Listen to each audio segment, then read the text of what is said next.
Welcome to the File Under Fire, a wrestling review podcast. My name is Brady. I am your host, joined by Dom Hello. and Aubie. Howdy. And yeah, we have three matches to bring to you today. First, we're going to kind of do a little bit of an introduction of ourselves, who we are, uh, how we got into this stupid hobby of watching way too much professional wrestling. hmm Um, for me, I'll kind of take the lead on this. For me, it was the SmackDown on the CW. Got into it when I was like, I don't know, 6, I think, and just thought that yeah, Rey Mysterio was the coolest looking dude I'd ever seen in my life, and hmm Not wrong. Undertaker was violently creepy, and it was basically that, and kind of was just a fan ever since. Stopped for a couple of years because I don't know why. I think the Boogeyman creeped me out too much, and hmm then got back into it, and it's kind of been a thing in my life ever since. I've grown. I've watched a lot more wrestling, especially in the last year, than probably I ever have. And yeah, Dom, what about you? I am probably still technically the newest fan to wrestling and all this wrestling stuff. I would just say maybe a couple years ago, 2021, 2022, with the app of TikTok and stuff, I was like, I just had this idea. I was like, let me just get into wrestling. And I guess most people, when they're like, let me get into wrestling, they naturally get into WWE and stuff. So I was watching that, and because I didn't know anything else at the time, I thought it was pretty fun and all that. But through TikTok, I found out like these edits and all these things, and I was seeing these crazy matches from like Japan and Mexico, and I was like, I gotta find out a way to watch these. Which is part of why my match I picked is one of my favorites. I was like, I just got to get into this style, so started getting it a lot more into Puro and all that stuff and indie and just figuring out the style of stuff I liked. So that's my story, and I'm still into wrestling. It's mad fun. It's just it's that niche. It fills that like brain itch. It's like just a Yeah, fun, just fun to watch. Like damn. Avi, I know you have probably the most story of all of us. Oh, hmm the longest story. Yeah. how'd you Dom said he's the newest. I'm definitely the oldest. hmm My first wrestling memories is watching Hulk Hogan in like fucking 1990. whew, And I remember vividly, I'm sure my mother still has it, having a WWF Superstars TV tray that I ate every meal off of, probably until I was about 7. Um, had the Big Boss Man, hmm had the Ultimate Warrior, the Hulkster himself, and the Texas Tornado. Um, and then I put away childish things, but then I broke that bad boy back out when I was about 12. hmm yeah, Because when I was 12 years old, was like the peak of the NWO, and I remember Yeah. that as well, just flipping channels.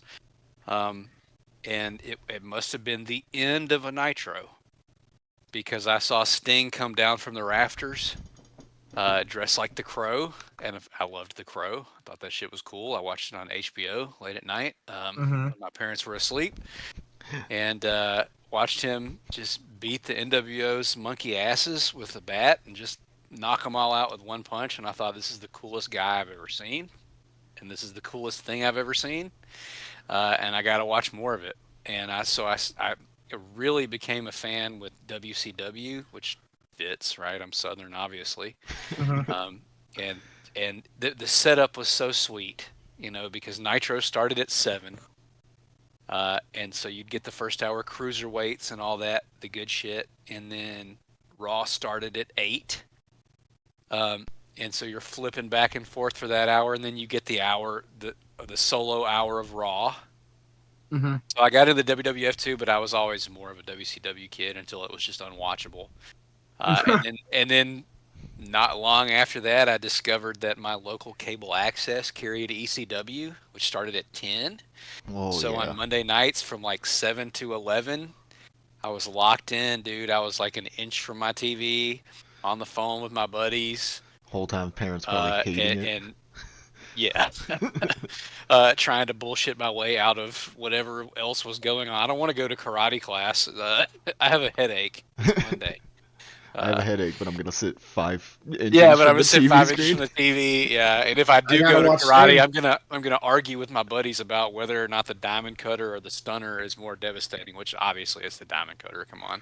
Yeah. I think it would be the Uh, diamond cutter, Yeah, just I from a don't. obviously. logistic standpoint. I mean, Yeah. hit your chin on somebody's shoulder. I mean, I guess you hit your chin on somebody's shoulder regardless, right? But Yeah, but I mean, but you're hitting your fucking whole face on the floor with a diamond cutter. I Yeah. mean, Plus, man, nobody kicked out of the fucking diamond cutter. The yeah, diamond that's cutter true. was like instant death.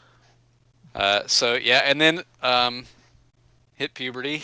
As we all do. Drifted away for a bit, and then when I entered college, my roommate was big into wrestling, and we started talking about it. And from there, I mean, this was like, I know I'm going on, but I do have the longest story. it works. It's fun. Yeah, I discovered like Ring of Honor clips and started ordering the tapes and DVDs. Had already been like in high school before I quit watching, ordering literal VHS tapes off of eBay, like 6694, the J Cup, the Yeah. Kawada Kobashi Hour Draw. I had all that shit on VHS. But I kind of put it away. But I got to college and a roommate was into it, and kind of got back into it, and didn't stop again till the pandemic. Mhm. But as a friend of mine described it, and I've described it before, it's like if you're at the point where you're doing a podcast about wrestling, you have wrestling long COVID, and Yeah. I can never stay away from it for too long. Like Dom said, it's just Yeah, we all. scratches that itch. It can be as deep or as simple as you want it to be. I mean, and also, what a good era of just wrestling in general to get back into. Ring of Honor. Yeah, It's when they're been said rocking, ad too. nauseum, but like, yo, they were so. Bro, put on, everyone watching this, put on Paul London versus Michael Shane street fight, and like that shit is crazy cool. I See, can't tell you how I remember vividly. It was because it wasn't matches. I was literally downloading like WMVs and watching them on Winamp and shit of like Yeah. like Samoa Briscoe's Joe. highlights Yeah. or like Amazing Red highlights and being like, what the fuck is this? That's kind of like the same way. I mean, not to that degree. I was just watching them on Mhm. YouTube, but like that's the same way I got into like all of indie wrestling was, tying it kind of back around to like one of the matches we'll talk about today. Yeah, I mean that's basically how I got into my Yeah, it's not that matches different. too. TikTok edits versus just Yeah, pretty like, shit. Yeah. for me, like finding indie wrestling was because I found Chuck Taylor funny moments on YouTube, and like I was like, oh, this dude's funny as hell. Like he's just doing Uh-huh. like as like a 14-year-old or 13-year-old seeing him do like stuff like the grenade spot and like some of that other or like the like slow motion stuff, like all the little like silly like Yeah. Chikara and PWG spots that they would do, like doing that kind of stuff made like 13-year-old me go, oh, this is so much more fun than like John Cena, you know? Mhm. That's really interesting you say that because I literally was talking to a buddy today about your match, and he said that for a long time Chuck Taylor was like the only independent wrestler that he was aware of. And Yeah. at that point I was already in. I was buying the PWG DVDs and stuff. So he was. I mean, I love Chuck Taylor. Spoiler: Chuck Taylor Mhm. is fucking awesome, and I'll talk about that during your match, of course. But like Yeah. that kind of blew my mind a little bit. I didn't know how important he was in that regard. Because Yeah. you're the second person today to say I think it was you just got like into indie wrestling because of Chuck Taylor. I think it was just like like he never did like Chuck Taylor never did anything that was like over the like I shouldn't say over the top. He definitely did stuff that was over the top, but like he never did anything that was like unattainable or like, untangible. Like it was very like you can understand this, and like even if it's like Yeah, kind of and he's not silly. some freak athlete or something. Yeah, especially that. Like he is the most like average like pudgy gentleman you have ever seen in your life. Like, The cage match Mhm. inmates will tell you that. yeah, like he's not a physically like brooding guy, and even like looking at some of the pudgier guys in wrestling, like a Stan Hansen or something like that. Like Stan Hansen, like isn't like ripped or anything or jacked, but like he's physically intimidating. He's a big raw boned He's a motherfucker. big motherfucker. Yeah, it's just about being wide, But just like huge. Chuck Taylor looks like the most like you could see Chuck Taylor at like any Walmart ever and like go, yeah, that's just a normal dude. Like, Hmm. and so like that, and then like I said, man, like him just being willing to be like the funny guy, the like, oh yeah, we're gonna have fun with this. Yeah, bro. You'd be surprised. A good viral YouTube video will fucking get your name out there. Especially in like 20 like that early kind of like 2010s, like late 2000s, early 2010s YouTube when like Yeah, yeah, yeah, yeah. the algorithm wasn't as like directed as it is now. Like it's a lot more based, whereas like then you could just like open YouTube and it was like, what is popular? Like it's Yeah. Yeah. it's not Yeah, it like, wasn't tailored to you. yeah, Hmm. it's like Yeah. the trending page on YouTube. I don't know if you even know about this, Dom. Like the trending page on YouTube, and like how Yeah, I remember the trending page. if you hit like number one, like you were like the hottest shit on YouTube at that The point. coolest motherfucker, and it was so cool when like your humble Let's Play channels would hit the trending, and you're like, whoa, he's so popular. At least that was my experience watching someone like Markiplier hit trending and being like, whoa, Oh, he's getting big. we could talk about Markiplier and some other people that I will not name on this podcast because they do not deserve free publicity. But Well, Oh, y'all that's might fair. could. I have no idea who that human is, but oh yeah, Yeah. yeah. See, that's also the beauty of this for like anybody who's listening is that like the age I'm gap, old. the age gap between me and Dom then to Abby is that like it's not that you're old, but like you were experiencing ROH in like 2005. We were experiencing like Sesame Street. You know what I mean? Like, I was not born in Wait, 2005. oh yeah, I was a Jesus thanks, fucking 2006 Christ. baby. thanks, Yeah, Dom. I sorry. forgot about Woo! that.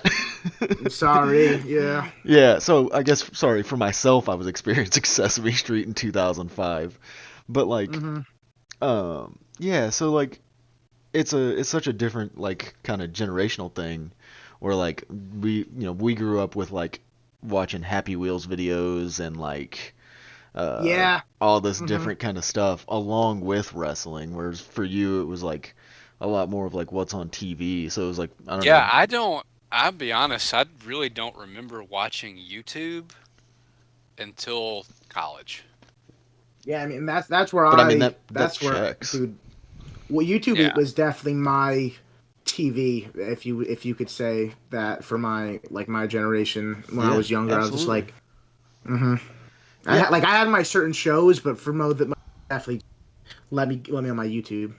I was definitely in that like weird transitional phase too, where like for me it was like we were like when I was watching a lot of TV was like before YouTube was really YouTube, and then Hmm. like by the time like YouTube became what it is, was starting to become now, like was like when I was becoming a teenager, and like it was a lot cooler to watch like Let's Play videos than it was to watch like I don't know Wizards of Waverly Place or some of the like Disney Yeah. shows.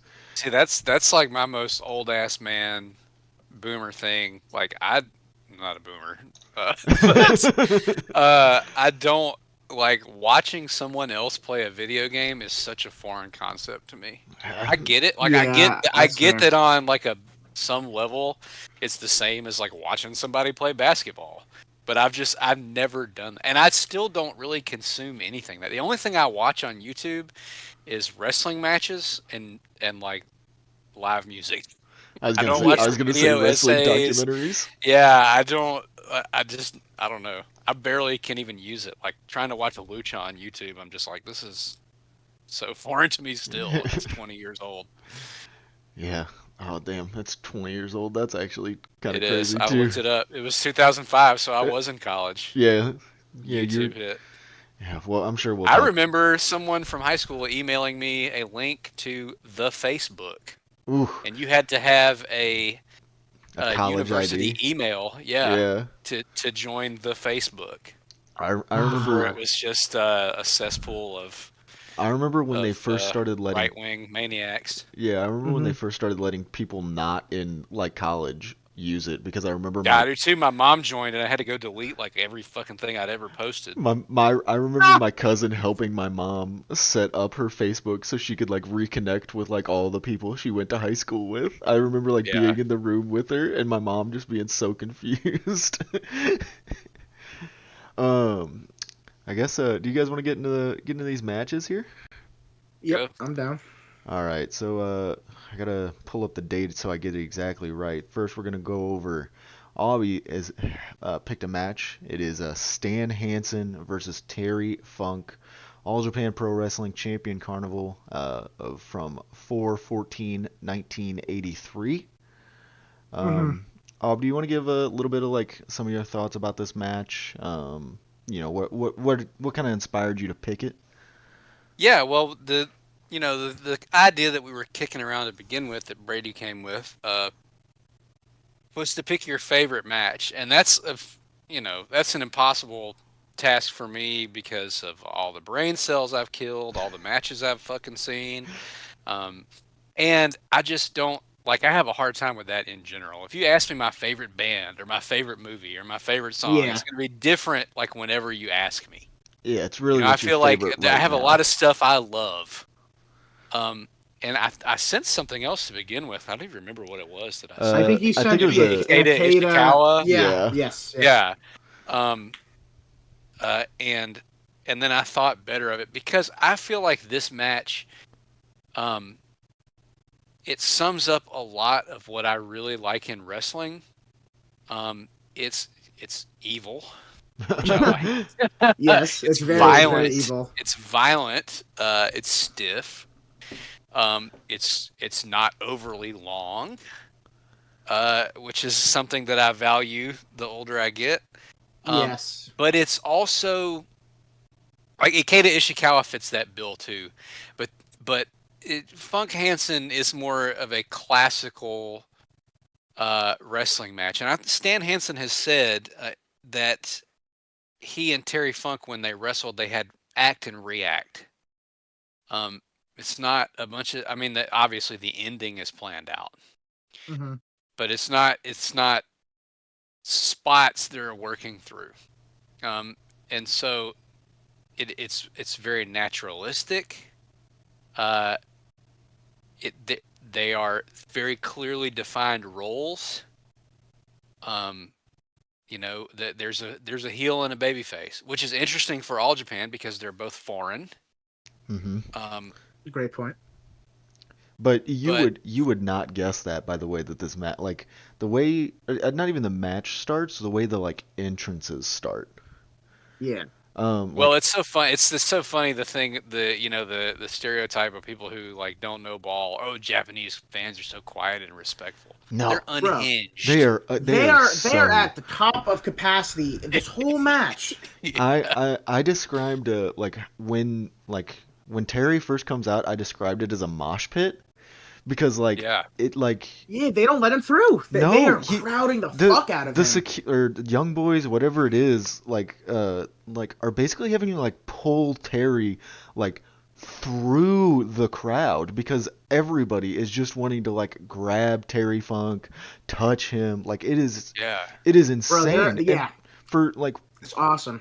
for what is supposed to be that, right? Where it's supposed to be this like foreigners are typically the heel. You would never guess that they would hate either of these guys, really, because even though Hansen plays the heel in the match, there are still people with giant, and I mean giant banners. Gigantic fucking Yeah. signs. I know I wrote that down. The signs are so cool. Yeah. Yeah, They're very pretty. They're very pretty. if you've What's ever the one? Does it say "Let's hustle, Terry"? Is yeah that the I one? think yeah so, right? yeah, and then there's some kanji below it, which I don't know what it says. I assume Yeah. probably the same thing. There was the Um, giant face sign like of Hansen, right? I remember that. yeah, Yeah. well, I think they had one of Hansen and one of And Funk. Terry. Yeah, and Yeah. like just it's such a good like way to start the match. It's like just to start the like when you're going in, understanding what the vibe of this whole match is going to be. Terry, like you can't even see him for the first like I don't know, probably 30 seconds of the video because like Yeah. the crowd is just on top of him. And then Hansen It's been comes out. because he's been fighting and bleeding and being fucking Terry Funk Yeah. for at One of this my little point, favorite what, 7 or 8 years in All Japan, and they love him, And you would mhm. love him. you would probably know the history of that better than I do. Like obviously I understand like what Terry did over there, but not necessarily to like like distinct degree. So like Mhm. So I don't know when, and shame on me, when exactly he comes into All Japan. The earliest Terry Funk All Japan match that I have seen is um, the well, is it the Saruta match In or 76. is that's 76, right? I Yeah, that's think so. 76. So that is the earliest one where he's technical wrestler. Uh, Beautiful match if you've not seen it. Yes, that's a very, very Uh, good match. um uh, but then look the 77 tag league with Dory, oh yeah. and the wild brawls with Abdullah and the Sheik. Just peeking at Cage Match, he started in All Japan in '72. 72. Yeah, So I at this pulled up the point, same thing. yeah. Looks So like looks like 11 years of looks like he probably did a tour there, like just a tour or two in like in 72, 73. teaming with Bruno And and then wrestling Baba. Wow, it That's probably probably doesn't. awesome. Yeah, I have no doubt. he doesn't really by the looks of it doesn't really start being like a regular there until around 77. That's when Yeah, it and when I think of Terry Funk in All Japan, my first thought is the tag leagues with Dory and the bloody brawls with Abdullah and the yeah, Sheik, and by like and the 1980 just the he's insane, unattainable hysteria oh, that they cause, which oh I yeah. get off on just as much as the wrestling. I'm in my shoot job. I'm a history teacher, so the anthropological and historical aspect of it to me is every bit as fascinating, if not more, than the Mhm. wrestling. Um, so yeah, there's a reason he's so beloved. It's because he's been fighting and And dying. Well, not yeah. dying. That's the Well, beauty of him. That's what he does in this match. He Like yeah, he takes dies in this a match. fucking whooping, Yeah. but but he he does. He doesn't never die. dies. Yeah. Yeah. And like like just to talk about the entrance a little bit like so the like I wrote this down in my like when I was like taking notes. I wrote down like the crowd is a mosh pit and then Hansen comes out and I went and Stan Hansen is the crowd killing guy that everybody backs away from because they don't want to get punched. Yeah, bro. I Like Comes literally out was like, swinging the goddamn bull rope. yeah, yeah, I wrote down. I like wrote down. You can continue. I was gonna say like he like that crowd that was just like all over Terry to the point where you can't see They him. disperse like a motherfucker. Yeah. Yeah, it becomes like a perfect path to the ring, and it's like I've never seen anything like it, you know? Like Hmm. usually like when a crowd is kind of like that on top of you, even when it's a guy that like they don't like, then they're even still willing to be on top of you because now they're like willing to get in your face, you know, like Fuck you. Fuck yeah, you. yeah, Yeah. be profane, but like maybe that's just the American crowds, you know, Japanese crowds as much as we try to like say, hey, they're not as, you know, like everybody tries to say, oh, they're quiet over there. Oh, like we know that's not necessarily true, but they do know how to like be respectful and go like, yeah, I don't want to get hit by the Well, large because they Texas know they'll get man. their ass fucking busted. Well, yeah, Yeah. Because Brody and Hanson and all those guys, if you don't move, you're getting jacked up, Bro, man. and literally, what I wrote down. Sorry, Brady, but I was just gonna say. Well, first off, when Terry Funk gets in, it's funny. There's a girl in the crowd you can see from Hardcam.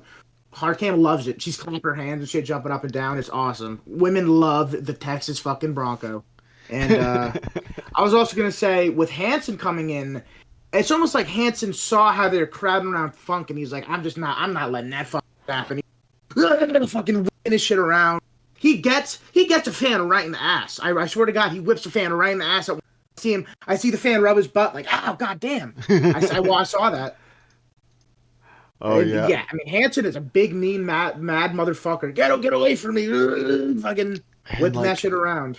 Yeah, it's on you to move. yeah, Mm-hmm. the way and then the way that it progresses is like there's a lot of like when I think of pure wrestling, I think of like a lot of like amateur style or Greco-Roman style where it's a lot of like lockups, Takedowns. Mm-hmm. shooting, takedowns, stuff like that. This is like not that. This is more in tune, in my opinion, with like just a straight boxing match Yeah, than it's like mad. And I described it as a mad dog versus mad dog situation. yeah, exactly. I mean, Hansen is just like he backs Terry into a corner and Terry has to like circle out and Yeah, he circles Yeah. out but it does not save him. Like Hansen is on the hunt and yeah, Hans. Yeah, he's And Funk just is like immediately both in of the those shark fin. guys could do. I mean, the Saruta match. There's that Gordy Hansen match that popped up last year where there's a lot of working holds and stuff. They could do that. Mm-hmm. But there's also and this is always fascinating to me too, right? Because it's like the intermingling of the the on-screen story and the real story. They're somewhat competing for a spot, right? Yeah, Like like yeah, top Gaijins. top Gaijin, yeah, like that's and Terry has it firmly, but but he's got to hold on to it, yeah, and like and Stan's coming for it. as history obviously we know, like that ends up becoming Hansen's spot. Like that Yeah, becomes his. yeah, He's forcibly like, that's my spot. It's awesome. He's so awesome to watch work, and it's so fun to watch the crowd live and die with Terry Oh, Funk. Terry Funk doesn't die, but I mean, the moment this match starts, it's Funk's in trouble, and you know it. oh The yeah, sharks. yeah. He's in the shark zone. He's in the shark bite zone, and he's fighting. He's trying, Like he's but trying like man, hell to get that spinning toe hold on. oh yeah, he is. I Dude, love the fight for the spinning toe hold. Fucking, he knows he's got to work that knee, but fucking Hansen's like, I'm just gonna punch you and kick you in the face. Fuck off. dude, and Uh, like there's the point like so he tries to go for the spinning toe hold I think it's like the second time. Um so second Hmm. second attempt because obviously like if you've ever seen Terry do the spinning toe hold, he just keeps kind of doing the Breaking spin. it. Yeah, Hmm. and like so whatever, Hansen kicks him out of it once and then he goes to do it again and I guess is this where like Harry gets busted open? Does he get busted like hard way? Because I don't. That's what I was about to say, because it looks like it's just like he's standing there and then blood starts trickling all over Yeah, Hansen. and like it's right after one of those like just like moments when Stan is just kind of punching and kicking him like as much as he can, Yeah, you and can tell Hansen's throwing those southern punches that are all like knuckle, just trying to cut the yeah, fuck out of his eyebrow. Though Hansen's they're mean, bro. Hansen's throwing them potatoes as he would call it. That's a Yeah, direct Hansen quote. Yeah. Like he's just kind of throwing like and just kicking him, and yeah, at some point like Terry just starts to bleed, and he starts to bleed like on stand, like and it's unreal. They're both covered in blood by the end of the match, and yeah, only one of them is but only bleeding. one of them is bleeding, Yeah, only one of them really got beat the fuck up really bad. and so And it's almost a squash, yeah, except Yeah. Terry. All these little moments of Yes. fucking fighting back and yeah, not like dying. And that's, I said before we started, like, I feel like all of our matches that we picked, a happy accident, have something in common. And Yes. I think that Yes. in all three of these matches, there is like one guy is just throwing his fucking head into the wall over and over and over, trying to take down Yeah. a behemoth in his own, style, and a couple times it works and one time it doesn't, but like this is a Hansen match uh, Yes. in terms of control, but the greatness of this match is the Terry performance. oh yeah, and Yes. But he wants to fight him straight up, and Hmm. like but he can't. And He Terry just gets is the perfect guy too because he is in like when he is on the bottom, right? Like when he is fighting from under, he is the perfect like kind of not silly is like silly's not the right word. He's kind of just like flailing and stooging yeah. and Yeah, he's just like the perfect like he's just like he's hurt and he's like I'm trying to fucking work through it. It's very beautiful. and like even doing like like they have the ref bump in this match. And it's Hmm. not like An a awesome ref bump too. yeah, cuz it's not like it's this like forced ref bump. It's like these two guys are struggling for position, and Hmm. a part of that struggle ends up being that the ref gets, knocked out of the ring and presumably knocked out because he kind of just disappears for a little bit. Yeah. Like you Yeah. don't like, you don't know what happened. It's not like you see a lot Right. of I mean, he he gets he knocked on his he ass through the he ropes. takes the bump, yeah, for sure. Yeah. It's not like you see a lot of ref bumps in like modern wrestling, and like they just kind of like lay on like the apron of the ring, and they're just kind of laying there like, oh, I'm He is dead. gone. He You is don't fucking gone. see this He ref. Yeah. disappears, and like then Terry or Hansen crotches Terry on the ropes, which then like causes Terry to like fall down, and like he basically just like starts running like off adrenaline, I guess. And then like so this is a question that I want to pose. Abby, I know you sent the picture of it to the chat. Yeah. What exactly does he go and get him with? Is it his bull rope? It's the bull rope. I think it's Uh, the bull rope. Yeah, he So yeah. just chokes the fuck out of when him. I first watched it, I was paying attention obviously, but I was I thought he like took the string off of the turnbuckle and was like the string that like holds the turnbuckle pad over the actual turnbuckle itself. I thought he Hmm. had taken that and was using that to choke him because like he goes out with this thing and like you go lead a horse to water. I mean, just goes out, grabs Terry around the throat and just pulls him back to the ring. He dog walks this fucking guy with this bull rope. It is so violent. It's an attempted murder. It's one of those Yeah. things where it's like, it's funny uh like in the world of wrestling when you have a no DQ match, that Hmm. means I guess like the law doesn't apply. This isn't even like a no DQ match though. Like the ref is just knocked out, but it's you could classify what he does to Terry Funk as an attempted murder. I literally wrote in my notes. I said this could be seen in murder in most places, but not here because this is pro fucking wrestling. Yeah. Yeah, I mean the crowd is like horrified. I mean, Yeah. they're like, oh, I mean, like the crowd has went from loud Terry Funk to like at this point they're like, wow, he's just getting fucking killed. You can hear them like it's still loud, but and it's like like a concerned loud. It's like, what the fuck is going on? and the way that like with basically no communication, Hansen gets like stops choking Terry, gets the rope, throws it out of the ring, and then immediately like almost immediately is when the ref comes back in. Like Hmm. there's no cues, there's no one's paying attention. Good timing, I guess, or maybe it's just shot well that we don't notice the ref like sitting on that Yeah. side of the apron or something. Yeah, yeah. But it does not matter because all eyes, like even if it was a wide angle shot, all eyes are transfixed on Stan Hansen just beating the crap out of Terry Funk. And I mean, like he like once the ref comes back in the ring, he like does like a knee drop to his throat, which just Those knee drops Just must as fucking brutal. Yeah. suck, bro. Oh dude, my yeah, I god. like like we said, Stan Hansen, real big fucking guy, and I would not want to take anything where Stan Hansen puts anywhere near his body weight on me, 'cause that would just feel like hell. Like it would just not feel good. Like there's some good camera work in this shot too. There's one part that really sticks out to me. There's a close up of just his head, and then his head, boom, immediately bounces off the canvas from Hanson's big fucking boot. And I'm Oh like, yeah. wow, that That was what he's I'm talking about. Yeah. yeah, bro. He is a mean motherfucker, Hanson. It's awesome. And And then yeah, like I said, it just works. Terry bleeding, like there is only one person that can bleed that way, and it is Terry Funk. Like he is.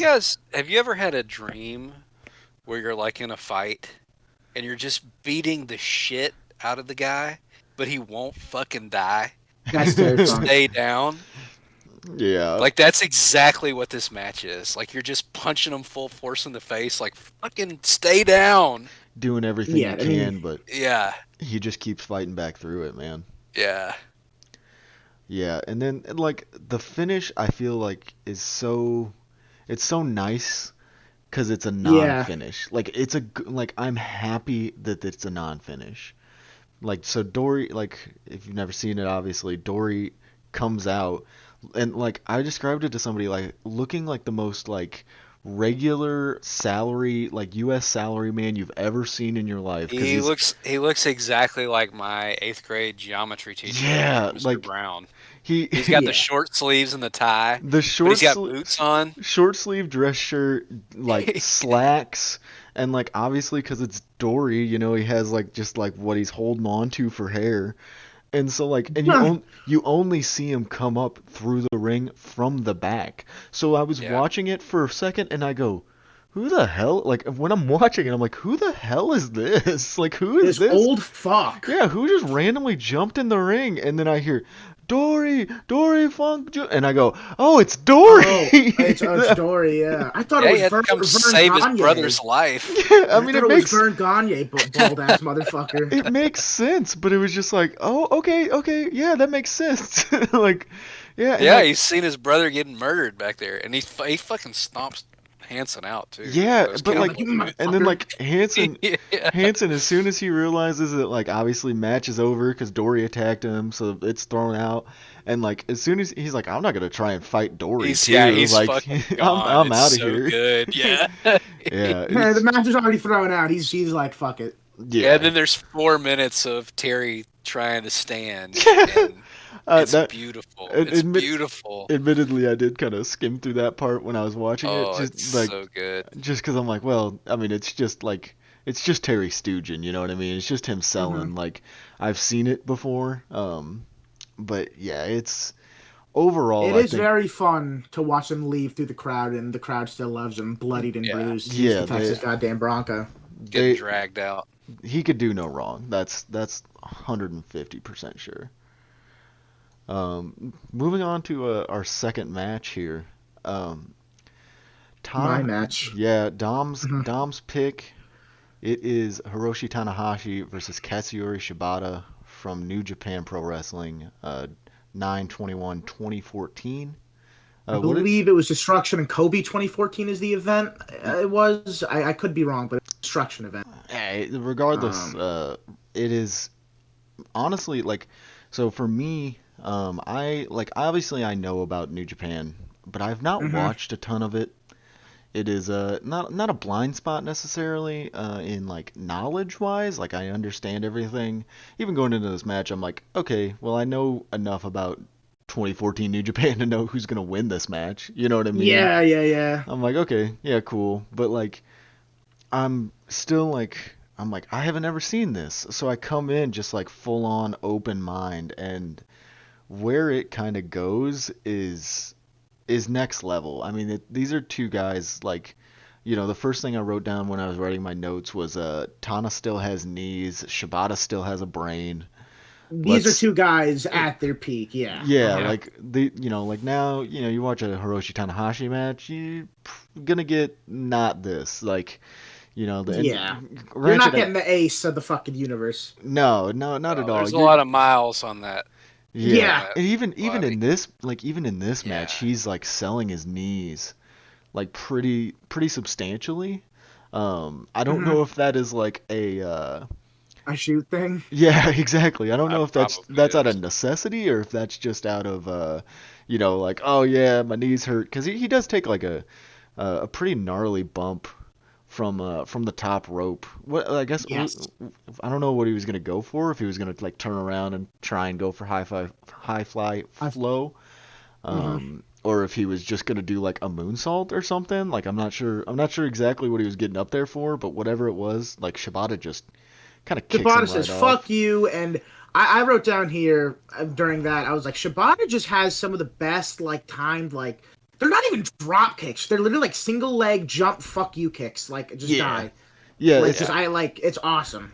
Yeah, Shibata is one of my favorites of all time, no doubt. the closest thing I He's could unreal. like, the closest thing I could compare those kicks to, because like, I mean, I guess like he does kind of do one of these like later, when they're like battling on the outside. I guess like right Hmm. after that is like kind of like a Yakuza kick.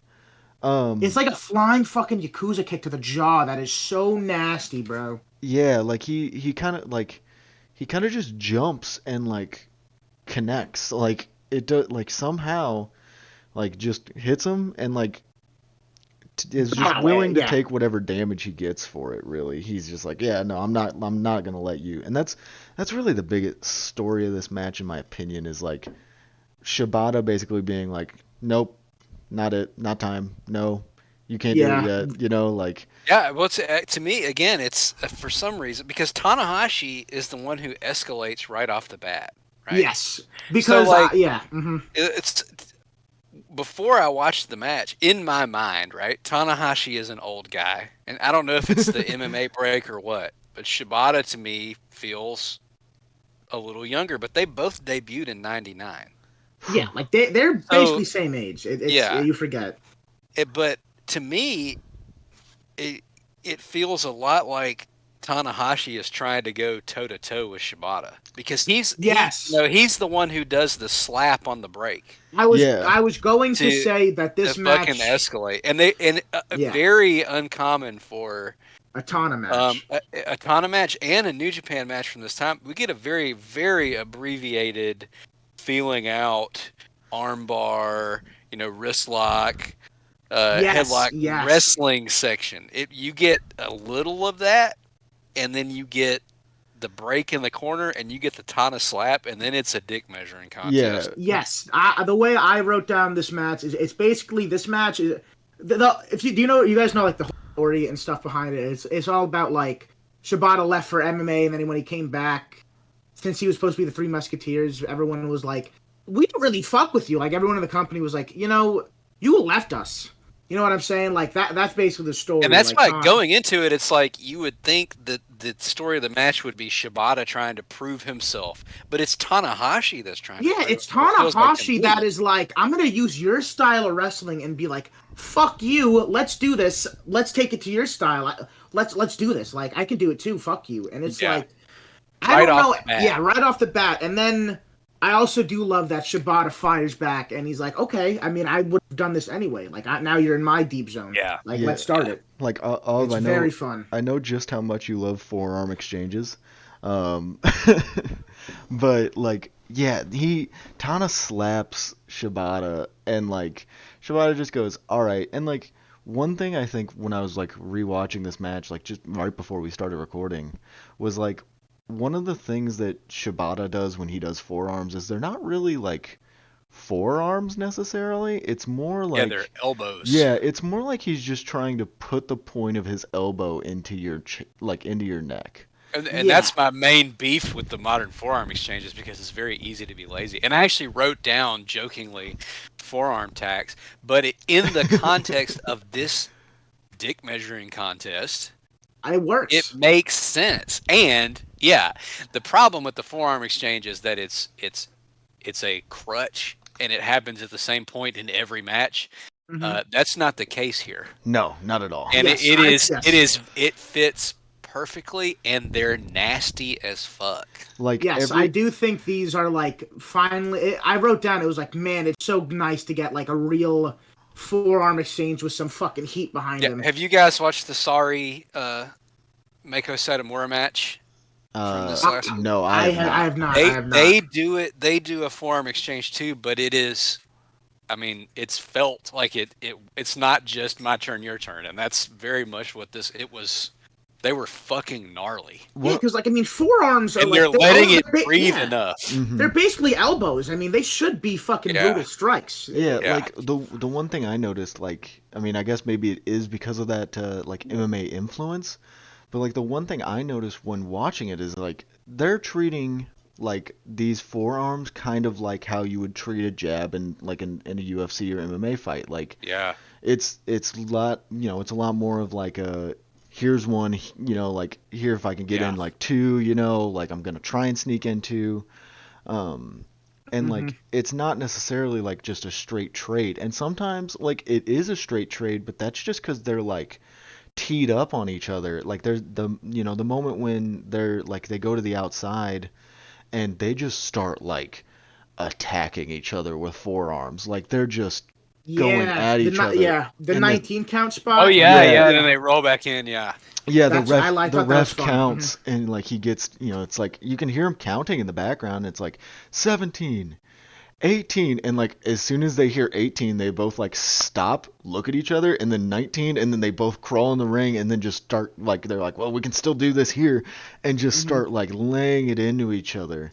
yeah. But it Uh, makes so much more sense between these two guys in this spot in this match for what they're going for versus just like this is the third match on a Noah show and it's going to be the third match where we stand up and trade forearms before we go to the Yes, finish. I got what you mean. Hmm. Yeah. one of the things I think that is like really interesting is like we talk about like how Tanahashi kind of like starts to play that game of like like okay, I'm gonna attack you, I'm gonna be the aggressor, I'm gonna start trying to lay it in a little Yeah, bit. let me be the stiff motherfucker that bullies. Like let me do As this, soon like I the feel Shibata like style. as Big soon as brother, even yeah, though they're yeah. the same age, yeah. As soon as he like realizes like okay, well the penalty kick is like his kill. You know what I mean? Like Hmm. that's what he's aiming for. That there's a pretty quick point where Tana tries to go for the sling blade, and then he like Shibata ducks, and then he goes for the PK, and then Tana ducks, and then Yeah. they Yeah. kind of like have a little bit of a face-off moment, and like he kind of quickly realizes that, and so then he like gets his foot up off of a kick, and like Shibata's just kind of like starts toying with him almost. He starts just like slapping him, like and like you're like thinking like why don't you try and like do Oh yeah, something yeah, yeah. else. Hmm. And then Tana just rips off one of the nastiest dragon screws I think I've ever seen. Just like he's just like, yep, and just like it's more like when you think of like a dragon screw, you think of just like them driving your leg down. He almost uses it as kind of like just him to like being able to whip. Wrench the knee. Yeah, it's the Yeah, Fujinami style. And yeah, he has more success at that point going after the knee. And he still tries to return to the, the toe to Tana, toe. yeah. Hmm. Yeah. But that's when the match starts to turn is when he starts to, I feel like, focus on Shibata's knee. And I don't know where else to squeeze it in. He hits a Tito Santana style flying Oh, that forearm. flying forearm is That nice. is unbelievable. I don't even know if I remember the flying Oh man, forearm. I may I have to remember go. the flying forearm.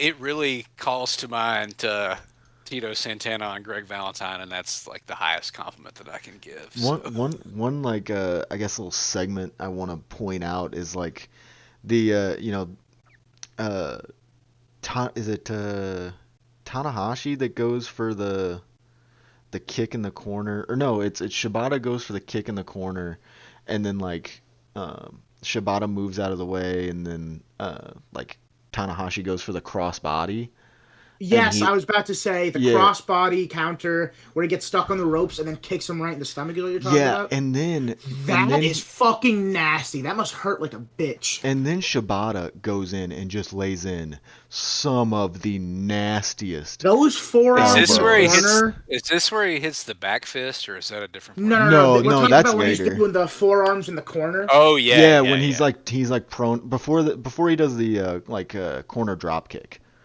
yeah. Like right before that, he's like just Those are starts nasty laying in those forearms. Yeah. those elbows. Yeah, like that's what I'm calling them Great shot of him elbows. screaming in his fucking face and shit. Like, ugh. Yeah, It's and he awesome. like and Tana just looks like so out of it. He's just kind of like laying Mm-hmm. there, just like, oh, these all suck. Like, Yeah, for sure. It's gotta suck. Gotta suck. yeah, like, and the crazy part is like everything we've mentioned so far is like the first half of the match. Mm-hmm. Like, Yeah. like that's kind of how like And it's not crazy. a long match. No, It's a very It's short and actually a sweet match. perfect length. Yeah, It's yeah, great. it's It's probably like great. what, like 18 maybe, like I'd bell to say between 18 and 20, it's got to yeah, Mm-hmm. be. like bell to bell. It's not super long, but they just do like so much through it. Yeah, the They like fit the perfect amount of stuff in this match. It works. there's a uh, is it Tanahashi that gets a tiger suplex, or is that Shibata? I don't think there was a tiger suplex. I think it was a What's the dragon suplex. dragon? Listen, I'm gonna be honest. I mess those up sometimes. Whatever the one is That's where fair. they Yeah. hold your arms behind your head like in a full Nelson, In and a full Nelson dragon. Yeah, yeah, that's a yeah, drag. he one of them gets hit with a like a dragon suplex, and it is disgusting. Kana has Um, a nasty dragon suplexes Yeah. in Oh, his he hits him. He arsenal. snaps him off. Hmm. It's not like the big, Kings Road style.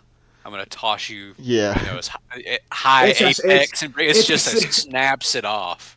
it's nasty. Yeah, 18 minutes, 17:57 is what this one went. So yeah, Shibata with that spinning back fist, like Dude, and yes. and you Yeah. and Hmm. you hear it. That is the thing I want to point out the most is like he hits a spinning back fist and you hear the fist, which is not Yeah. something you can yeah, I've say got very spinning often. back fist in all caps on my notes. Same. I was gonna say that like one thing I like in this match is that Shibata isn't afraid to let Tana slap the shit out of him. Like Tana gets. I always love when Tana does his very slap spot, like his big ass hand. He knocks down Shibata once, and then he does it again, which the second time is when Shibata does that backhand. So I Yeah, wrote down, bro, Tana slaps the fuck out of Shibata, and Shibata's dropped. And then I guess Shibata's like, all right, ball game, mother. Here's your receipt. Boom, backhand, drops him, and it sounds like a.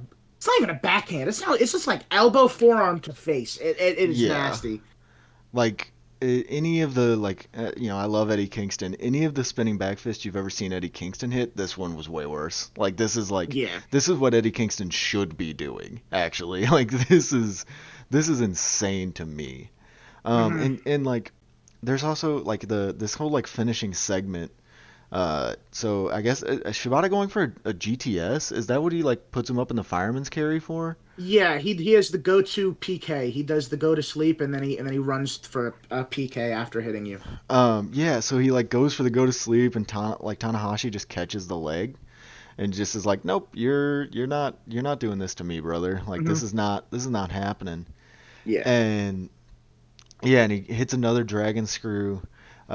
Then like Tanahashi hits a flying dropkick in the corner. That I mean, Yo, he that one I was gonna say is nasty. That is a he shotgun drop kick to your yeah. face. I literally wrote hits a flying dropkick in the corner that Shibata eats all of because it is Yeah. just direct to his face.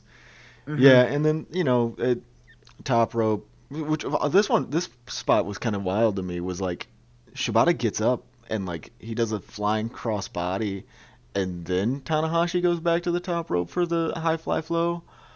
Hmm. Um, like it was I was like, damn, okay, so it's not like I was, after the like last little segment, I saw Tanahashi going up, and I go, all right, this is the finish, like he's gonna hit high fly flow, this is it, and then like Shibata starts to get up, and I go, wait a minute, is this not the finish? Like I started like Yeah, he does the questioning myself, crossbody. Hmm. and but then he hits the cross body, goes back to the top, gets, hits the high fly flow, goes for the three, and gets it, and like, dude, it's a sprint but not like it. You never really get a chance to breathe, but that doesn't mean like it's overbearing in any way or like I think it's overstays like it the perfect welcome. amount of stuff. Yeah. Yeah, and they Yeah. don't, it's not as like super formulaic either, so it doesn't feel like you're, you know, watching a match you've seen 1,000 times before.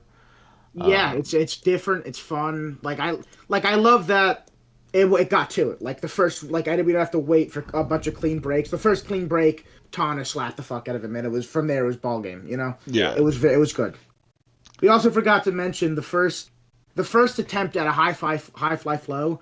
All fucking knees to the Oh stomach. That yeah, must have So sucked. I nasty. forgot That about must have that. sucked. Yeah, he That must have sucked. And uh, having not watched Tanahashi in literally years, the high fly flow is so fucking beautiful. It's beautiful. yeah He fucking really Uh, gets up there.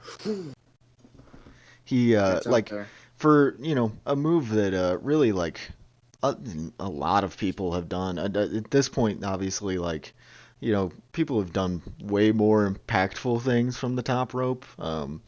I saw a clip today of somebody training to do a 450 elbow drop on Twitter, which is interesting. I'm like, why wouldn't you just hit an elbow drop? I don't think the flip adds any extra pain, you No. know. But hey, you know what? I'm not a pro wrestler. I just get to sit here and talk about it, I guess. But like, Mm-hmm. yeah, in a world where like you can do so many different things off of that top rope, the way that he does, what is effectively just a frog splash, or any variation of that move you wanna name it, like the way he jumps, and like he even old man Tanahashi now with his beat knees, he can still deliver one of the nicest high fly flows you've ever seen. I mean, Mm-hmm. they're few and far between. They're not as it's not as common. Um, but when he does it, man, and when it's perfect, it is next level. Um, so I guess that brings us to our final match, which is my match. We did kind of do these Mm-hmm. in chronological order as to how they Yeah, we did. happened. So obviously we had the All Japan match from 1983, the New Japan match from 2014. One of what will probably be one of the newest matches we talk about on this podcast, at least from my end for a little bit, from what I've kind of been like collecting as to watch. Zack Sabre Jr. versus Chuck Taylor in PWG, pushing forward back. I don't have the exact date on this one. I, It's 7/17. 7/7/2017. Yes. 7/7/17. Yeah, that's what it Yeah. is. So I've still got the the YouTube YouTube video link up. pulled up. Yeah. Um, yeah, that's a nice part. Hey, shouts out to the people who be uploading PWG matches on YouTube for free. Yeah, Even though, this was the second time I watched it. The first time I did actually like go find the actual show because it's a little smooshed on the yeah, YouTube. Hopefully yeah, Mm-hmm. the ratio is a little off, but yeah, yeah. shouts out Mm-hmm. Um, all the pirates. so when when we, like I said, when we were like, okay, we're gonna pick our favorite matches of all time. This is by far and away always going to be. I mean, I shouldn't say always. Maybe there will be a match that comes along sometime and like makes me feel something different. But something, I guess, about like, how I was talking about like how Chuck is kind of the guy who got me into independent wrestling, and the guy like this is really his crowning moment. Like Yeah. in Well, as in you said, it makes you feel something different. This match makes you fucking feel something, right? Yeah, like Yeah. like I've it's not like when I first watched this match, and even still, like it's not often like you got to work really hard for me to bite on something, because I've watched a lot of wrestling, like I've seen a lot of matches, and especially like in American indies, it's very, you can see when something is going to happen. And like Mm-hmm. knowing, even like obviously knowing now, like even watching this match, like I know Chuck Taylor wins. I Mm-hmm. know that this is his crowning moment, but even still watching it, I'm like, man, like they created such a good like plausibility that like Zach could 100% win this, because Zach was kind of a world beater. Zach was really kind of demolishing all of PWG's roster, including Chuck Taylor. Yeah, they mentioned on commentary that Chuck Taylor's only loss, which is a crazy PWG storyline. I remember this too. In the last like year, was Had been against to Zach. Sabre in Mm-hmm. February. Yeah, and like Yeah. I get it, like like the clearly for all of PWG's booking woes, and a lot of the complaints that come along with what is brought along with what PWG is, uh they clearly had a plan for this. They wanted to bring like, and build Chuck up to being like this, mythical figure almost, and being like, yes, he can beat everybody except the one guy he needs to beat, Yeah, basically. and it's really Mm-hmm. a remarkable job they do of turning him from a comedy wrestler to a Uh, world us, title threat. yeah, exactly. Like, Yeah, Chuck Taylor is a guy that yeah, sure, comedy act sometimes. He can bust it out. He's got it, good stuff. I mean, his you forget both of his finishers are like very brutal, like pile drivers. You know what I'm Yeah, saying? like the Awful Waffle, like as stupid of a name as that is, I do not like. I will say that now. I love Chuck Yeah, Taylor. it's Stupid dumber than name, shit. Yeah. stupid, very stupid name. But like, regardless, like they, it's a bad move to take. Like even when like pretty early on, Zach takes an Awful Waffle. Like Chuck gets one in and like is able to like sneak a pile driver in, and like Hmm. it kind of kills Zach. Like Zach is like down for the count, and but like Chuck is like, I don't know if it's like Chuck is just so worn out because up to that point like he had gotten like that's kind of the story of this match is basically like Zach is the dickhead heel. He does Hmm. every single submission you can possibly think of, which was, I guess that's kind of what his character was in PWG up to that point. Yeah. Um, like he does Which everything. works for me Y- because he's very unlikable. Yeah, like Yes. and like he is just. I mean, every chance he gets, he's taunting the crowd, just trying to poke fun at him, do whatever he can, like just to try and kind of like get that like just get you to hate him more and more because we all know like at the end of this like he's going to be dethroned. And so like yeah, he just kind of ties up Chuck forever, really. Like anytime he can Yeah. catch him in a submission, like, and that's not to say like Chuck doesn't get some offense in. Like it's kind of like that Hansen and Funk match where he gets offense. He does get like hope, but like just as quickly as he gets hope, something happens. Yeah, The and again, there's a very clear like underdog here Hmm. in terms of the style of the match that they're going for. He wants to early on prove that he can grapple with Zach, but yeah, and he gets He his gets in stuff his in. face. Yeah, he gets in his face and shit. He's Yeah, in it. yeah, like but yeah, that and Zach maintains control for most of the match, but he yeah, does have his moment. like one of the like points I like when I was watching this, I guess that was Saturday night, like for getting ready, getting all my notes together. I Hmm. was watching it and I saw specifically like at that point, like at pretty early on in the match, like probably first 10 minutes. This is like a roughly like a 30-minute match. Um, like 10 minutes into the match, Chuck Taylor has already taken off all of his wrist tape because it's fallen off. And I'm like, it's almost like he's like, I don't think that was planned at all. Like, I don't think it was like he put on his wrist tape, like, oh yeah, this stuff's coming off tonight, Like, it was Hmm. probably just like cheap wrist tape, and like he started sweating because it was Reseda and it's hot as balls in there, Yeah, and and that room like, probably there's 100 million people in that fucking funky room. yeah, Yeah, I got the Matt McCarthy jump scare. yeah, I totally forgot oh we yeah. watched wrestling was a thing that existed. Dude, Uh, that's my favorite PWG activity is where's Matt McCarthy, and that's I love playing that game. And so exactly that, like he Matt McCarthy is prime front row for this.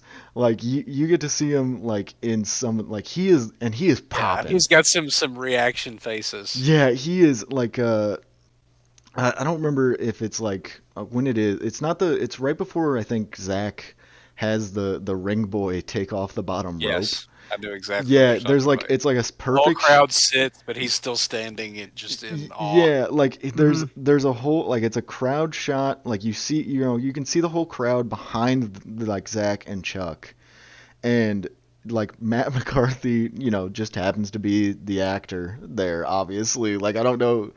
I mean, hey, he's a, popular guy, whatever. Glad he's a wrestling fan, but like he's like perfect center frame.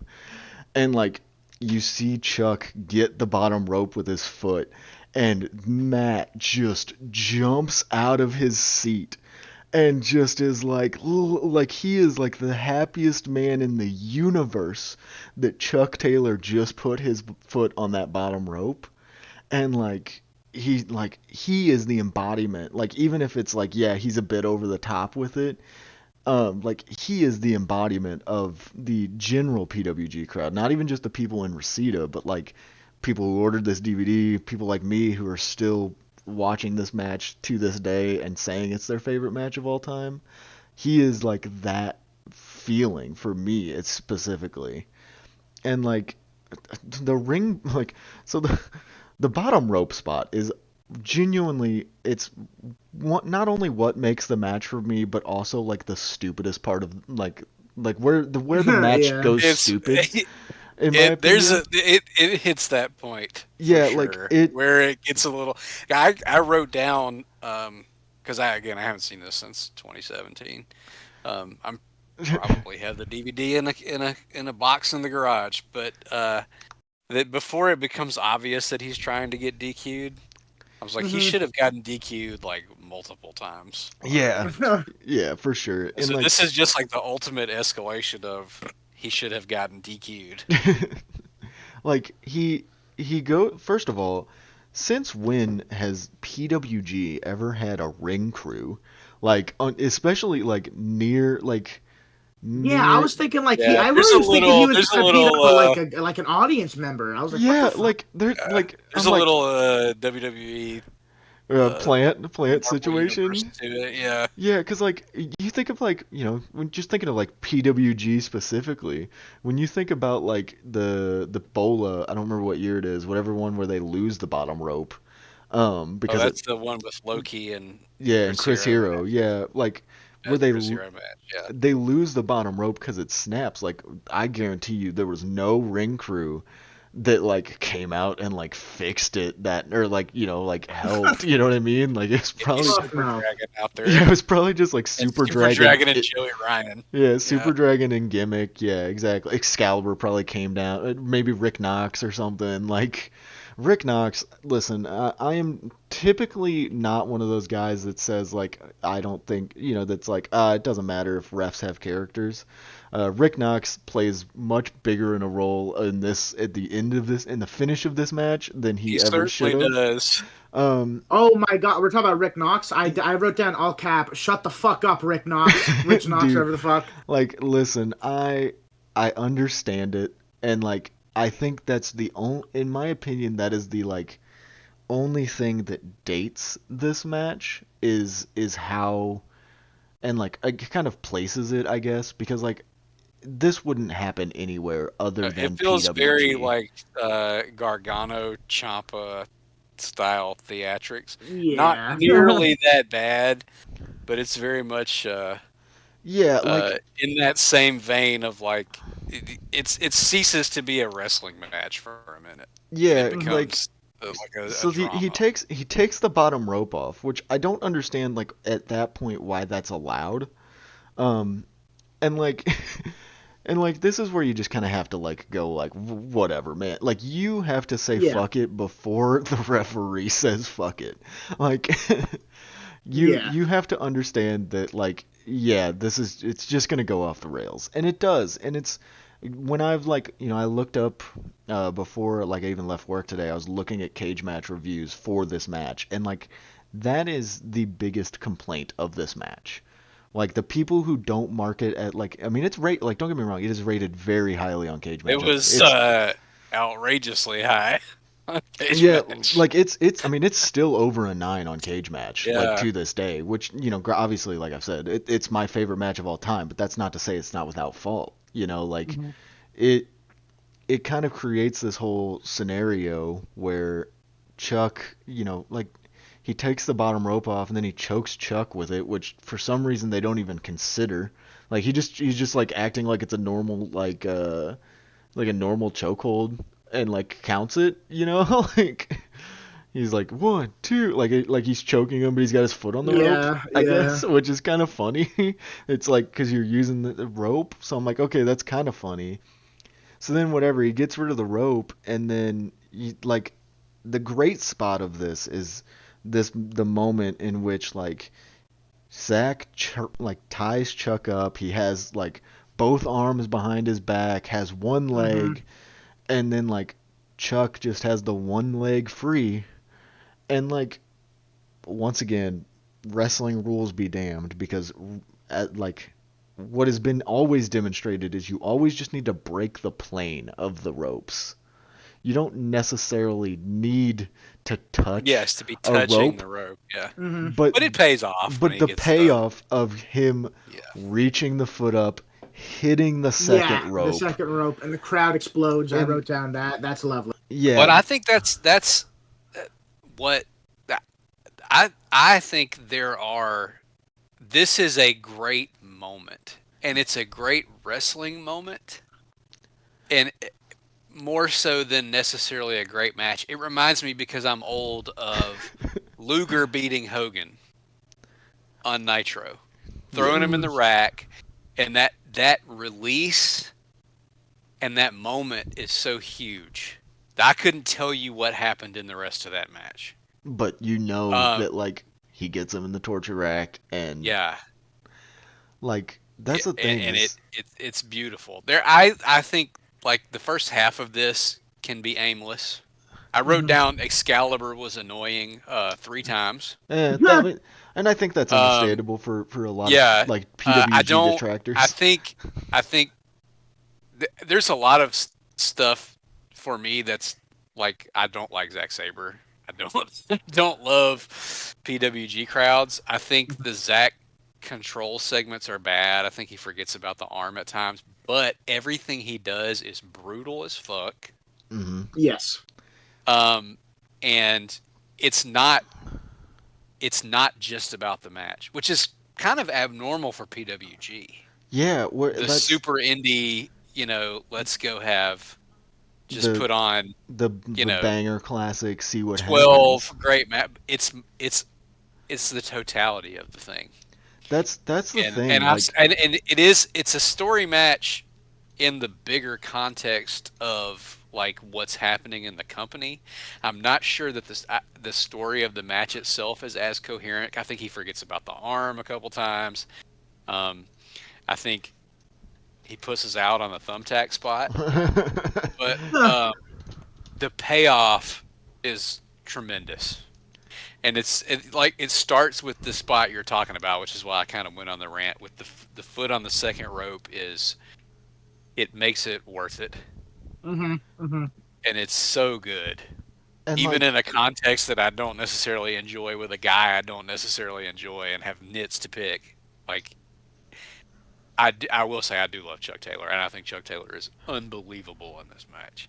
yeah, and like I think exactly what you illustrated there, right? Like this is the super indie. Like that's what PWG is. If you go watch a PWG show, you are watching it to watch, like this card specifically has 6 matches on it. You are going to watch 6 incredible matches where each guy goes out and tries to top the other. Yeah, Like, and you're literally, we were talking about this before we started recording, like the era of piracy, right? You can just watch whatever whenever, they're trying to sell DVDs, yeah. Hmm. and And like like it's a thing. It's very similar to the thing where, in retrospect, like people aren't trying to go back and watch a 45-minute Ring of Honor main event or a 10-match PWG card of long matches, but when you're paying for the DVDs and waiting for them to come in the mail, yeah, and you you know, you Yeah. and hear you can't watch anything whenever you want to. and like Hmm. that's the crazy thing. Like I pulled the card up here. Like if I like asked one of you guys like what you think was else was on this card, you probably have no idea. Like, you may be able to pick out some of the names just based off of like the era Era of and yeah. guys who were working there. Like Ricochet's on this card, Keith Lee's on this card, Leo Rush is on this card, Sammy Guevara is on this card. Ugh. Um, yeah, like there's a lot of guys on this card who like that makes sense for a 2017 PWG card. Like Hmm. they have a lot of guys that are kind of just like right before they go to WWE. They've lost obviously a lot of guys before they go to WWE, or after Yeah, they've I gone know to WWE. a lot of PWG people, right? This is like the peak, and it's downhill from here. Yeah, Pretty like sure. I Yeah. mean I mean this is 2017, so I mean you're 2 years Yeah, before AEW, but like Steen and Generico leave in like 20 what 14, 15, 16, like that era. So like you're right after them. You still got Young Bucks here obviously. They're not like, I don't know if they might be Bullet Club already in Super 2017. Dragon said, "You're never Yeah. buying PWG. Fuck you." Yeah, like Ray Horace is on this show, which I think is a real demonstration of, hey, look, Lucha Underground is a thing. Yeah. Um, but like this match in particular is the one thing everyone remembers from it. If you, like I said, if you're looking at the cage match, none of the other matches on the show have enough votes for a total rating, and then or not even recommended yet. And then Mhm. there's this match with 80 votes. Yeah. At a And this is yeah, you're not the only person who has this as their favorite match for certain. This is a beloved. yeah, Yeah, people this is a talk about this great PWG match. Yeah. match a It's lot.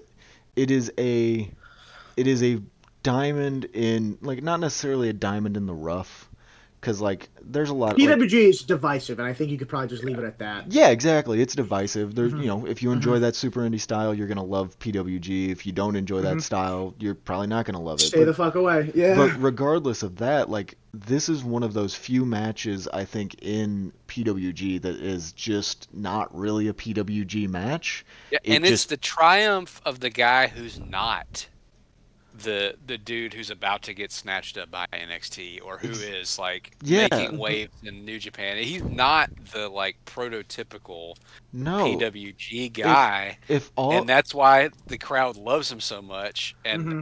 to be honest with you, he's better, right? if And he shows it in this match. He's a real fucking wrestler. He sells. yeah, if You know, all Elite he Wrestling doesn't come builds along, sympathy. He throws punches. if all Elite Wrestling doesn't come Good along, punches. I think that like Chuck Taylor probably is still just, I mean, obviously he's retired now, which sucks, but like I think he's just a normal indie guy still. Like I don't know if Yeah, he ever goes to NXT there's or no way. any or Yeah, No way. goes to I New don't think. Japan or anything, because No. that's not where he would be best. Obviously, I'm not I gonna. think when he was in New Japan, I think he was just stuck to tag stuff, right? yeah, Yeah, he was with yeah. Trent, and yeah, I'm not gonna talk about the promotion where he did, a lot of his work. But like he maybe that maybe he in a different world where AEW doesn't start when the guy does the stuff that he did, maybe he takes that over. Maybe he starts booking his own shows. But then AEW comes along, and because he's friends with the Young Bucks, he gets a chance to be the not the guy necessarily, but he gets a chance to have these big TV moments. Like stuff. Yeah, and you know what? I'm happy that Chuck Taylor has had those matches on AEW that are like pretty like wild, like what is it? Like very well acclaimed. I mean, like the Yeah. the street fight and stuff. he People love he that. he has they have like the clip where like him and Trent come up in the back of Trent's mom's van, which Hmm. is so perfectly on character for them. Like he is, yeah, he is a guy that never really was going to exist outside of this indie bubble. And even like I think even if you put him in 2025 AEW, I don't think he fits either. Um, Yeah, and that's I think what makes this so special, like you were saying, Aubie, because like he is he is their guy at this point. He is who they want to win. Granted, as and but his it feels earned. He's good enough to make it feel earned. and they never gave, like, this is his first world title run. Like Yeah, they'd never just given him the ball, because like Super Dragon's like booking I guess thought process when it came to PWG world title was who's the hottest guy. yeah, Like hmm which who's the makes sense. You're trying to sell DVDs. Yeah, exactly. You know, Like who's you're the trying to biggest book. name? That's why a Yeah, guy like Sabre Jr. is your champion at this point, because he was the hottest guy on the indies. He yeah. was, like at the time, Brit Rest was blowing up, He and was big. He was doing stuff in Evolve. yeah, hmm and like Yeah, he is basically like if World of Sport was birthed into a person. yeah. Um but like, and he yeah, does very he dislikable. yeah, but he does, like, to his credit, like obviously I can understand if you don't like him. He does do what he does. Like he does a lot of the submissions well. He They Um look does. good Yeah, and they look they do brutal, look and the good. arm work looks brutal. and like doing I stuff do like think snapping when he's fingers. in control in points of this match, he's just doing stuff. And Yeah, I think that like my main complaint with Zack Sabre Jr. but it I almost say that as someone who has a signed, personalized uh, photo from Zack Sabre Jr. There was definitely at this That's time gotta period I beast, was rocking honestly. hard with Zack Sabre Jr. But Oh, Yeah, yeah, watching it with 2025 lenses, like I feel uh, they're just doing stuff. But once it they lock in, yeah, he's yeah. great. Once And I wrote many times that like this match has gears it kicks into, and yeah, they're great. and see, Like I the way near the end with that fucking Jackson, that shit was tight. yeah, like Fucking to that was me, crazy. he hits like a nasty. Chuck Taylor hits a nasty like short pile driver too that I love. Yeah, And yeah, bro. Sabre's like diving for the knees, and he like just pulls him up in like a Terry Funk style like like quick pile driver. quick pile driver, yeah, like, and I understand like the points when he does kind of feel like he's just doing stuff, but almost like to me at times it kind of just feels like he's playing with his food. He's like And that it fits in this moment and in this match exactly. because it is Chuck Taylor is like trying desperately to keep up with him, and Zach is just like one upping him. Yeah, like he's like Chuck doesn't want to quit, obviously. Like you're not gonna get the quit out of Chuck Taylor, and I think that's the story of this match. So Zach is just like, well, let's see how long it takes. Like he's willing to outlast him. He never at no point does Zach ever really look like tired in this match. Even after like Chuck gets his little bit of hopes, like the first awful Yeah, waffle, not like tired, but yeah, there's definitely a face of like, I can't believe this guy is still not like tapped out yet. What the fuck? Like, there's a disbelief. and like Chuck, like some of the things, like Chuck takes that like bump onto the chairs, which Oh like yeah, he that was does. Yeah, he nasty. doesn't need to do that. Like that Does did not not need need to to do be that. here.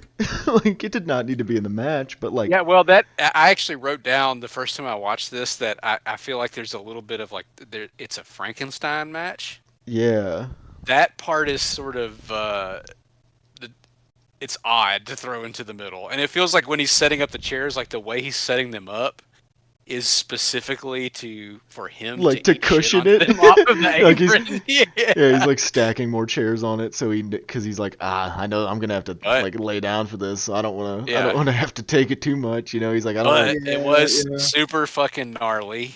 Yeah, and And then Zach did a great job after hitting it of healing it up and being a big prick about it. oh yeah, Mhm. and like yeah, stuff like that. Or like, Chuck takes two like so they introduce the tax into the match, which I think is like I do love it because Zach like steals the like envelope from Chuck. Like he steps on his arm, takes the envelope, opens it, and shows it to Rick. And Rick Knox it like just goes, quote, "Fuck it, I don't care." And like that is really the attitude you have with this match is just fuck it, I don't care.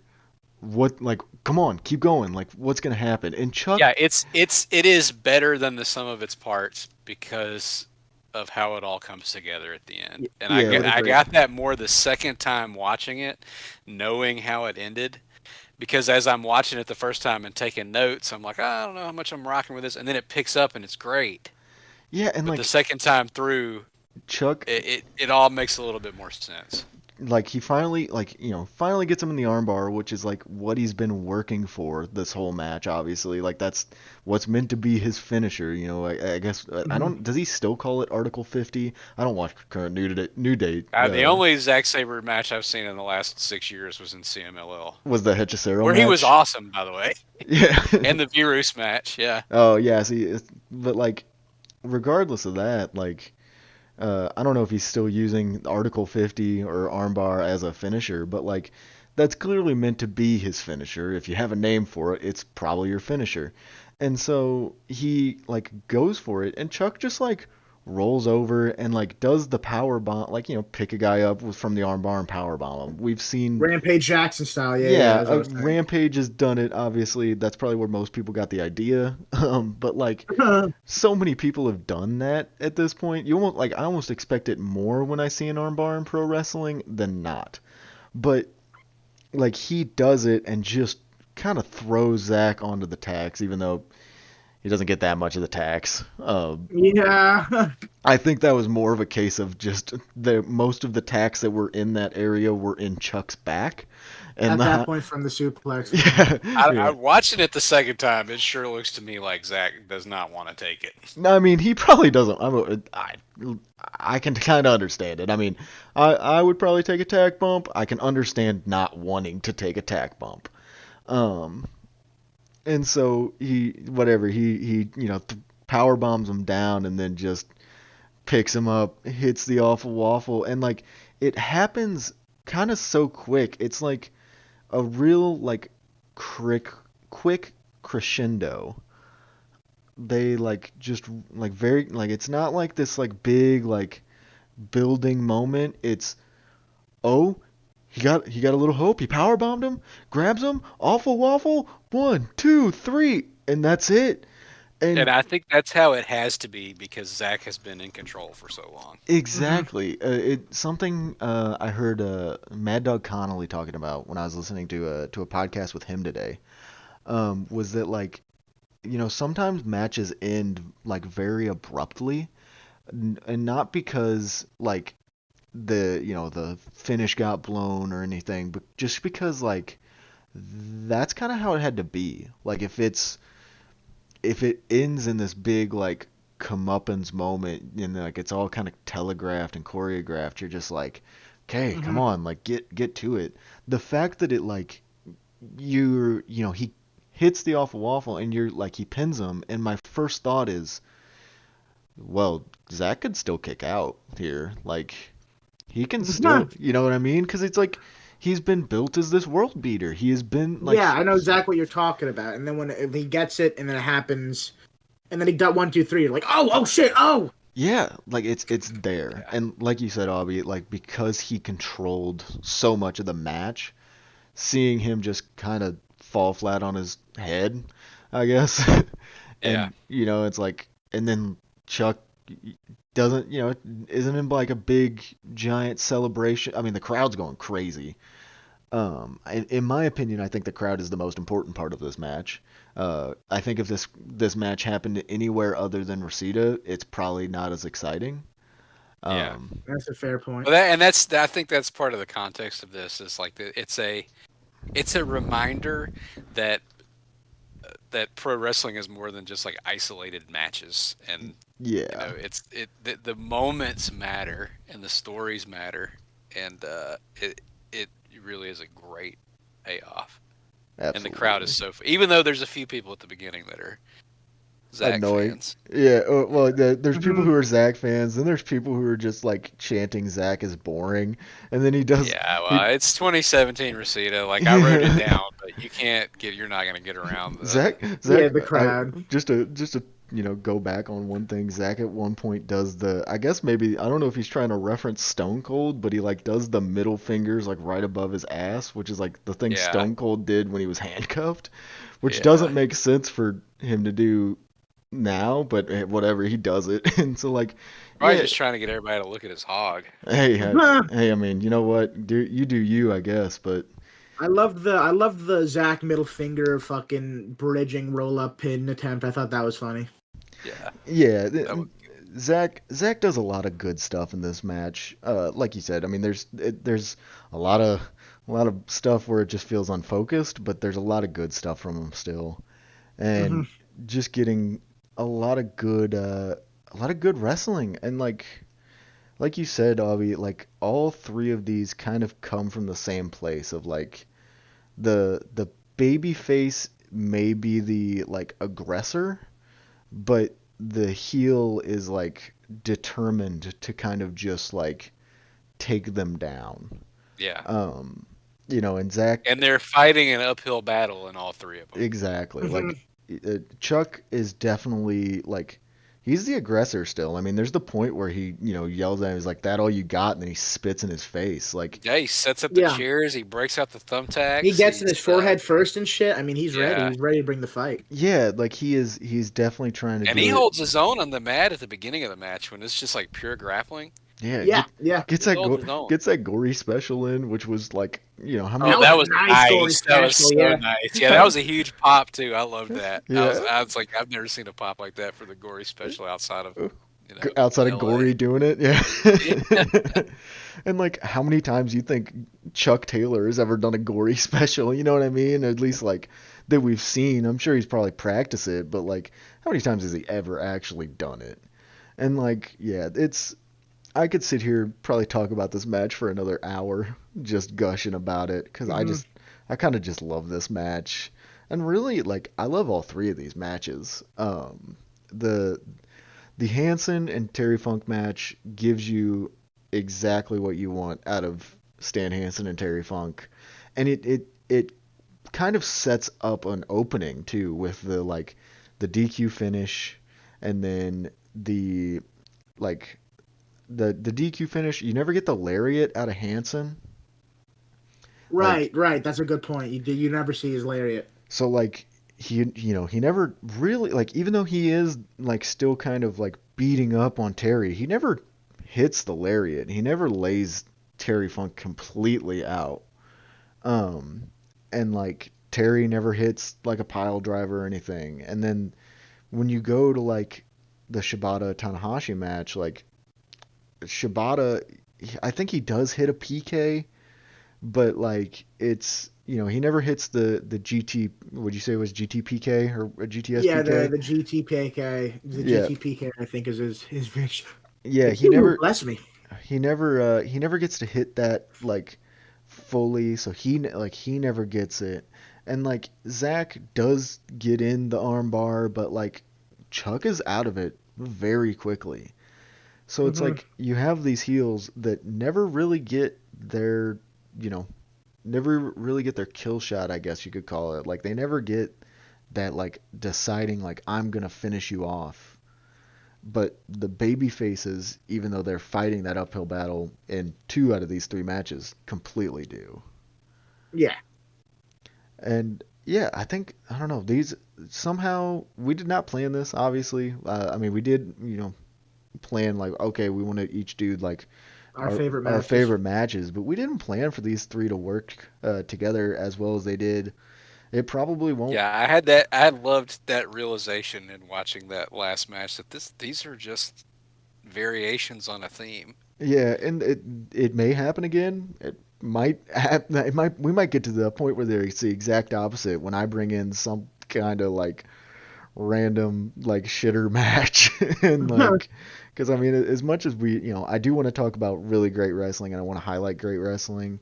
I think we all want to just like talk about wrestling more than anything, and so Yeah. I might bring a match that I don't think either of these guys have ever seen that might have some shitters or might just be like a bad match but it's got some crazy moments in it.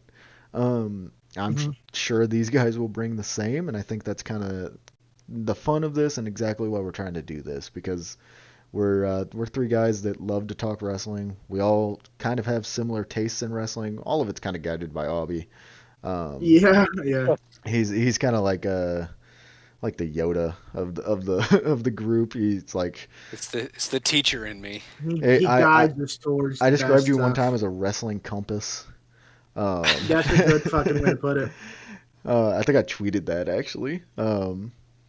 Yeah, like he kind of leads us in like a what he's into, and we all kind of go, oh hey, we also love that. It's like a lot of the shoot stuff, obviously lucha, and then there's times when we get to bring up stuff like this where we get to goosh about PWG matches for 35, 40 minutes or however long it's been. Hmm. And that makes my heart happy because I love getting people to talk about PWG in a positive light. Um, is there anything else you guys wanna add before we wrap this thing up? This was a fun little project. I'm excited to bring. I mean, I am very notorious for fucking finding bullshit on YouTube all the time. So Oh, I'll be sure to find stuff and bring it.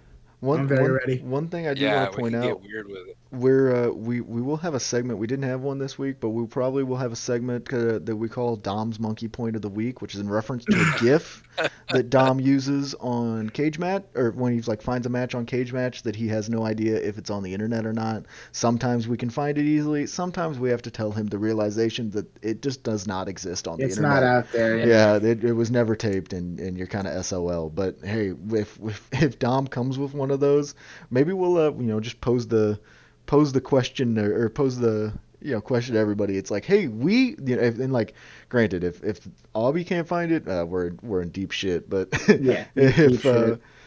if nobody can find it out of our friend group, and we may have friends come on here, bring their own matches. We may do, Yeah. I've thought about doing like wrestler themed episodes, or just like style of wrestling themed episodes, company themed episodes. I've kind of thought of it all here. um, Trying to just kind of do fun stuff, just talk about fun matches. I know I want to talk about Boss Rootin' and wrestling at some point. Dude, fucking Boss Rootin'. I love Boss Rootin', so I'm God very bless down. Boss Rootin'. Anyway, Avi, is there anything you want to add? No, enjoyed it.